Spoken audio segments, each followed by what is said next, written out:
Hi friends, మన bathroom నీట్గా ఉండాలంటే షాంపూస్ ఎక్కడంటే అక్కడ పెట్టుకోకుండా ఇలా మనం యూజ్ అండ్ త్రూ డబ్బాలు సెట్ చేసుకుందాం. ఇలా అన్నీ ఒక డబ్బాలో సెట్ చేసుకొని కరెక్ట్గా షాంపూకి ఎంత లెంత్ కావాలో అంత లెంత్ ఒక చాకుని కాల్చుకొని ఆ డబ్బాకి ఇట్లాగా ఘాటు పెట్టుకోండి.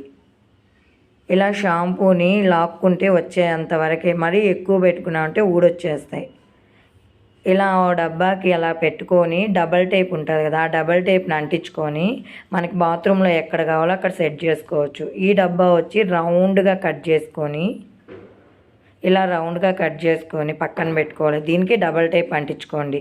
ఇలా బాత్రూంలో ఎక్కడ కావాలో అక్కడ సెట్ చేసుకొని మనకు కావాల్సిన ఒక షాంపూ కావాలంటే ఒక షాంపూ, 2 షాంపూలు కావాలంటే 2 షాంపూలు ఇలా యూస్ చేసుకోవచ్చు. ఇంకొక డబ్బా ఉంది కదా, ఆ డబ్బాని ఇలానే డబల్ టేప్ వేసుకొని మన నచ్చిన దగ్గర అంటించుకొని మనం వాడేసిన షాంపూ కాగితాలని దాంట్లోకి వేసేసుకోండి. మన బాత్రూమ్ చూడడానికి చాలా అంటే చాలా నీట్గా ఉంటుంది. ఈ టిప్ మీకు నచ్చితే ప్లీజ్ లైక్, షేర్.